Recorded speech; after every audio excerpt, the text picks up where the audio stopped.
غیر دیکھے ہم مان رہے ہیں۔ اور یہ تو ایسی گواہی ہے، ہم جو کہتے ہیں اشہد اللہ الہ، کہ میں گواہی دیتا ہوں اللہ کے سوا کوئی معبود نہیں، اشہد اللہ الہ الا اللہ وحدہ لا شریک لہ، کہ وہ اکیلا ہے، اس کا کوئی شریک نہیں، واشہد ان محمد عبدہ ورسولہ۔ یہ ہم جب پڑھتے ہیں، جو بھی دائرہ اسلام میں داخل ہوتا ہے تو اس کلمے سے ہوتا ہے، اس کو وہ ایکسیپٹ کرنا پڑتا ہے، وہ یہ گواہی دے رہا ہے کہ میں گواہی دیتا ہوں۔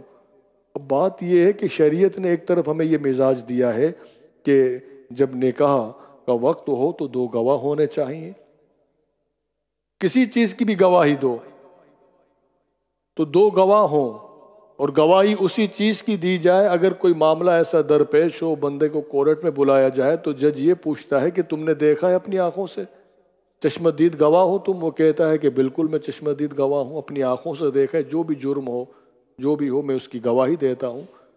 تو گواہی دی اس کی جاتی ہے کہ جس کو ہم نے دیکھا ہو، مگر یہ ایمان کا تعلق ہے کہ اس کی گواہی بھی ہم دیتے ہیں، اس کے بغیر مومن بھی بندہ نہیں ہوتا، اور گواہی بھی اس چیز کی ہم دے رہے ہیں کہ جس کو ہم نے دیکھا ہی نہیں۔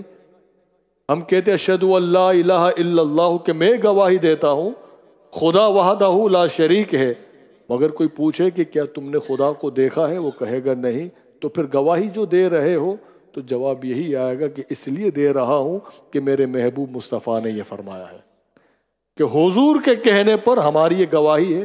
ہم گواہی دیتے ہیں کہ سرکار نے فرمایا ہے کہ خدا وحدہ لا شریک ہے، وہ اکیلا ہے، اس کا کوئی شریک نہیں، اور وہی سب کا معبود ہے، وہی سب کا خالق ہے۔ جب ہم ان باتوں کو، اور حضور صلی اللہ علیہ وآلہ وسلم اللہ تعالیٰ کے آخری رسول ہے، اب ان کے بعد کوئی دوسرا نبی بھی نہیں آ سکتا، اللہ تعالیٰ نے نبوت ان پر ختم کر دی۔ اب کوئی نبی ان کے بعد اگر کوئی اعلان کرے نبوت کا، کوئی نبی بننے کی کوشش کرے تو وہ دجال ہے۔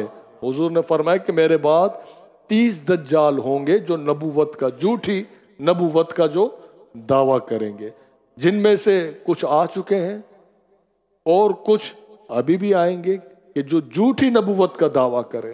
تو حضور صلی اللہ علیہ وآلہ وسلم کو آخری نبی ماننا بھی ایمان ہے۔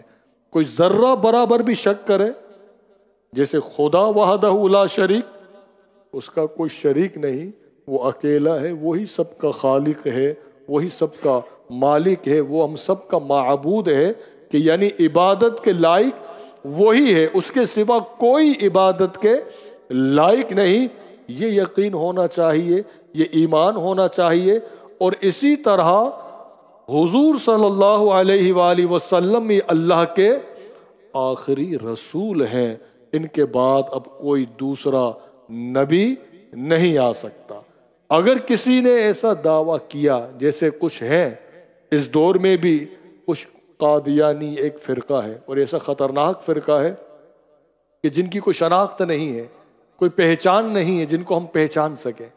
ہر فرقے کی اپنی کوئی پہچان ہوتی ہے، مگر اس فرقے نے اپنی کوئی پہچان ہی نہیں رکھی، اپنے آپ کو ایسا انڈر کور رکھا ہوا ہے، چھپا کے رکھا ہوا ہے۔ ان کا عقیدہ کیا ہے؟ معاذ اللہ، وہ حضور صلی اللہ علیہ وآلہ وسلم کے بعد بھی وہ مرزا غلام احمد قادیانی کو معاذ اللہ نبی مانتے ہیں۔ اس طرح کا کوئی عقیدہ رکھے، اور ہمارے انگلینڈ میں، اسپیشل لندن میں، تو ایسے نوجوان ہیں کہ وہ دین کی نالج نہ ہونے کی وجہ سے وہ علم نہیں رکھتے۔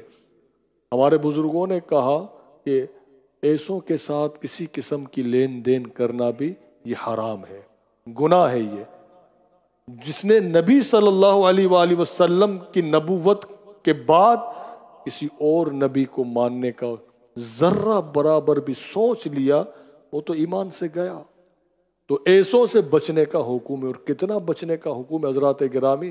میں دوسرے فرقوں کی بات نہیں کر رہا، میں خاص طور پر وہ کہ جنہوں نے حضور صلی اللہ علیہ وسلم کی نبوت کے بعد اگر کوئی کہے، کیونکہ یہ وہ فرقہ ہے کہ جس پر تمام مکاتب فکر کا اتفاق اجماع ہے کہ یہ دائرہ اسلام سے خارج ہے، صرف اس لیے کہ